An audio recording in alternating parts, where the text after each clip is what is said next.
이유가 있으니까 지금까지 관심을 가지셨는데 저는 오늘 아무렇지도 않게 할 수 있을 거라고 생각을 했는데 여기서 경찰과의 관계를 계속 하다 보니까 정말 제가 너무 안타깝고 이렇게 할 수밖에 없었거든요. 수사권을 가진 게 그렇게 큰 벼슬이구나. 모든 증인과 증거를 독점하고 있기 때문에 지금도 그들이 뭘 갖고 있나 저는 모르거든요. 그 우여곡절 끝에 검찰에 송치가 돼서 모든 자료를 준다고 했는데 정말 제가 걱정하는 건 검찰에 정말 자료를 다 줬을까? 본인들이 내기 좋은 결론에 관련된 것만 주지 않았을까? 예를 들면 3시에 이 사건 현장을 목격한 증인이 저한테 제보를 한 적이 있었는데 충분히 좀 이유가 있는 거였고 경찰에도 제보를 하라고 했어요. 나중에 여쭤보니까 경찰에 얘기했는데 그들이 연락이 없다고 하더라고요. 그럼 그런 것들은 이미 다 소멸된 거거든요. 그런 것까지 검찰에 넘어갔을 리가 없으니까. 근데 경찰이 보내준 것만으로 한다면 과연 충분한 내용일까? 그런 것들을 제가 어떻게 할 수가 없잖아요. 그런 것들이 지금도 여전히 답답하고 일단 불송치 결정문 자체가 너무 허탈해서 사실 반박할 내용 자체가 없었지만 우리가 그동안 이상한 거, 경찰이 수사를 미진했던 거 여기도 나왔지만 이거보다 훨씬 많은 내용으로 우리 변호사분들이 경찰에 이의 제기를 했고 그래서 송치가 됐고 담당 검사분께는 별도로 상세하게 수사를 이렇게 해주세요라고 다 내용을 보냈고요. 그 내용은 당연히 제가 공개를 해드릴 수 없다고 아까 말씀을 드렸습니다. 그게 공개가 되면 당연히 상대방 변호사가 준비를 할 것이고 물론 다 블랙아웃이라고 했기 때문에 방어하기가 쉽진 않을 거예요. 저희가 갖고 있는 거는 공개할 수 없다는 거. 제가 지금 얼마나 절실하고 지금 검찰이 모든 프로세스의 마지막이라는 걸 아시지 않습니까? 그래서 이 마지막 검찰의 결정이 중요하기 때문에 저는 요만큼이라도 잘못하면 안 되니까 말씀드릴 수 없는 걸 좀 이해 부탁드리겠습니다. 그리고 오늘 이렇게 언론이 많이 와주셔서 감사드리는데 그동안 느낀 게 뭐냐면 제가 한 100개를 얘기하면 한 10개 정도가 올라오거든요. 그러니까 다 어차피 본인 입장에서 소화를 하시고 여기서 만약에 이걸 충분히 이해하고 가셨다 하더라도 또 데스크에서 골라주다 보니까 지금 이런 과정이 막상 이때 속보로 뜨거나 내일 뜨면 10밖에 안 되거나 본인 취향에 따라 취사 선택이 돼서 절대로 이런 대로 전달되지 않는다는 걸 제가 이제 충분히 학습을 했습니다. 그래서 본인 역할에 맞게 충분히 해주시면 바람일 뿐이고요. 그대로 나올 거라고 저도 기대하지 않고 있습니다. 그리고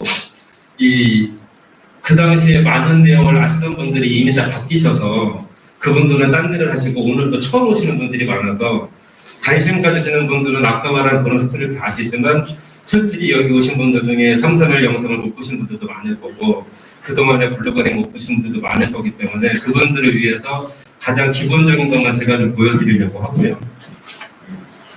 오늘은 그런 2-3가지만 잠깐 말씀을 드리도록 하겠습니다. 이 그동안 많이 나왔던 3-3일 영상은 법정에서 수많은 증언과 이런 것들을 하실 때 공증된 유명하신 분께서 화질 개선을 하고 증거로 제출을 이미 하신 내용이거든요.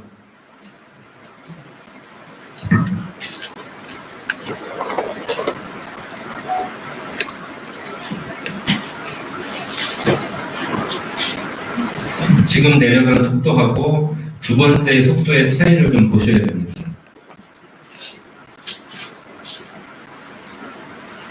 그러고서 화면 중간까지는 아무런 보실 게 없거든요.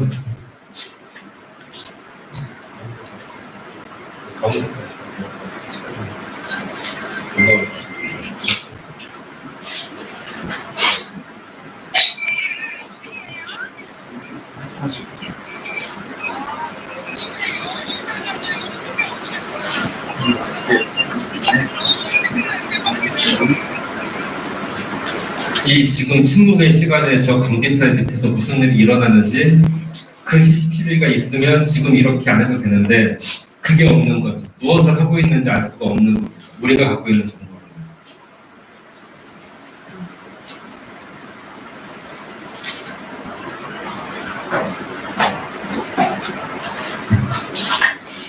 그리고 아까 잠깐 얘기했지만 지금 이거를 공증해 주신 분은 속도나 사람에 대해서 다 공증을 해주셨는데 경찰이 얘기하는 건 아까 그게 뭐 사람인지 아닌지 알 수 없다라는 황당한 말을 제가 저한테 했고, 그 말을 제가 곰곰이 생각해 볼 때 정말 억울한 사람을 밝혀주는 형사라면 사람인지 아닌지 모르는데 사람일 수 있으니까 수사를 해야 되는 거고요. 수사를 안 하고 싶은 사람은 사람인지 아닌지 모르니까 수사를 안 하겠다. 얼마나 강력한 의지의 표명인지 나중에 생각을 해보니까 그런 생각이 들더라고요. 사람이면 수사할 텐데 사람인지 아닌지 모르니까 수사 안 하겠다. 그런 논리적인 발상이 정말 사람을 당황하게 만들었습니다.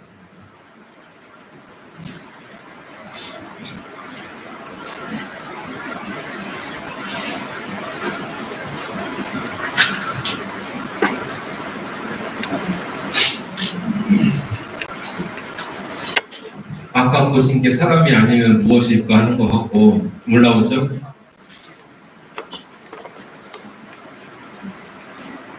그리고 저기를 저렇게 지금 저게 강의 흐름이죠. 오른쪽에서 왼쪽으로 흐르는 거를 보는 거죠.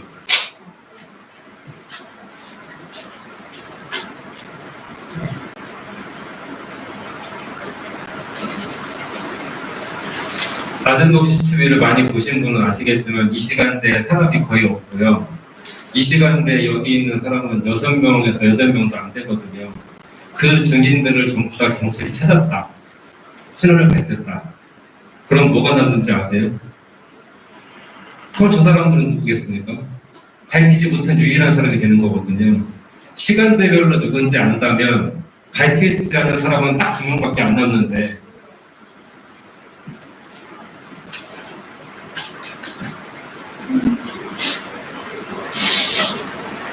이렇게 보이고 사라졌다가 이거 끝나는 지금 16초 남았잖아요. 끝날 때쯤 보시면 우리가 아까 얘기했던 338의 달 사진으로 넘어갈 때 프레시가 터지는 게 보이거든요. 그거 보시고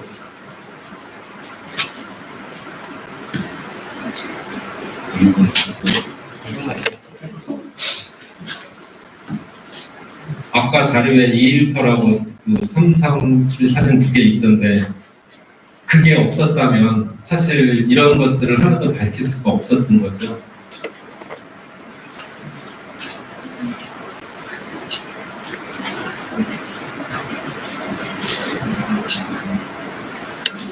아까 본 사람이 지금 어딘가는 알 수 없지만 이 장면에서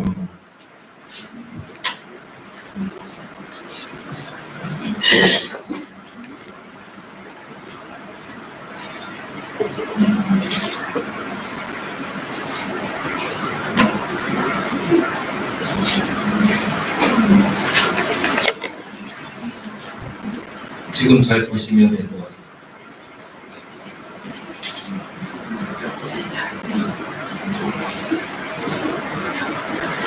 지금 보신 게 이 프레시 터진 게 그 337의 달 사진 찍은 그때의 타임이고요. 이제 그러면 그 아까 준비한 자료에서 337을 좀 나가고 그래서 이때가 331에 한 명이 내려가고 한 명이 따라 내려가고 올라오고 이런 것들이니까 충분히 이제 아실 거라고 생각을 하고 모르셨던 기자분들도 보셨을 거라고 생각을 합니다. 그러고 나면 아까 작게 나온 달 사진 그것도 우리는 소스가 유일하게 경찰이 중간 발표를 했기 때문에 그걸 볼 수가 있었던 거고요. 그게 아니면 저희 자료가 없는 거죠. 그 찍으신 분이 뭐 저한테 연락해서 자료를 주지 않으신 한 없었으니까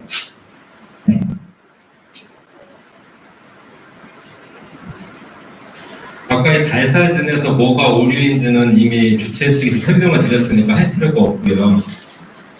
그러면 여기서 전화했다는 통화 내용 어떻게 알았을까요, 우리가? 경찰이 얘기하니 주지 않았어요. 전화 통화를 했다고만 했지 무슨 한 내용인지 몰랐거든요. 그래서 제가 어제 곰곰이 생각했어요. 어떻게 알게 됐지? 역설적으로 그것이 알고 싶다가 도와줬거든요.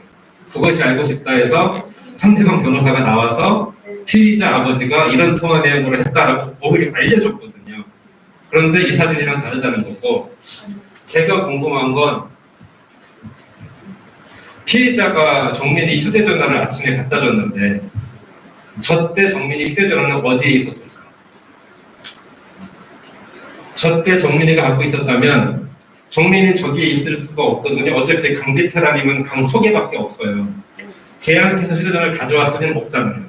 그러면 이미 휴대전화를 갖고 있을 수밖에 없는 거예요. 그게 아니면 여기 있던 걸 얘가 주워왔을 거예요? 그것도 아니잖아요. 그럼 이미 저 때는 휴대전화를 2개 갖고 있다는 얘기죠. 지금 전화하는 건 자기 전화. 정민이 휴대전화? 이때 아마 벌써 가져갔겠죠. 바뀌었을 겁니다. 휴대전화에 대해 생각을 해보니까 갑자기 그런 생각이 들었고, 제가 스펙을 찾아보니까 두 핸드폰의 무게 차이도 크거든요.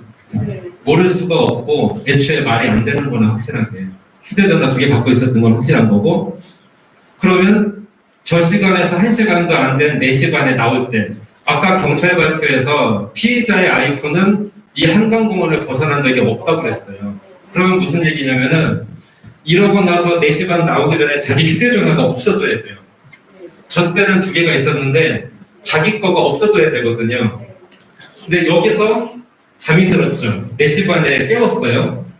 여러분이 4시 반에 나오는 나드모 동영상을 보면 피의자는 이렇게 나오지 않습니다. 이렇게 돌아서 나오죠. 거기에서 버렸을 수밖에 없다. 이거 물론 제 생각입니다. 아무리 생각해봐도 여기서 전화를 2개 갖고 있었던 건 확실하고 나오기 전에 자기 전화 버린 거 확실하고 그거 말고 가능한 게 없거든요.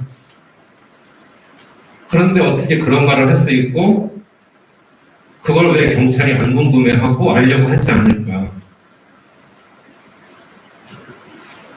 고소한 동안 4개월이 지났는데 피의자 한 번 부르는 게 어려웠을까?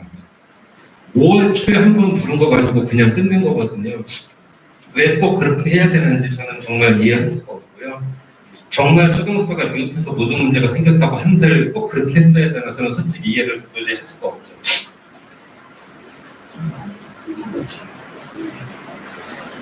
그리고 아까 512에 그 이동 동선이 있었어요.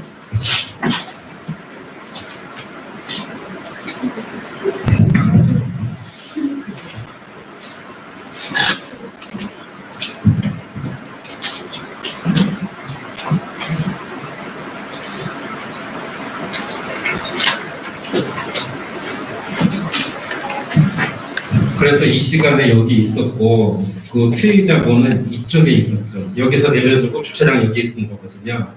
여기에 있고 이 시간이 돼서 정민이가 없는 게 확인이 되자 전화를 했고 5시 반 정도에 제 아내에게 전화를 한 겁니다. 처음으로. 그때 우리는 정민이에게 문제가 생겼다는 걸 그때 아는 거거든요.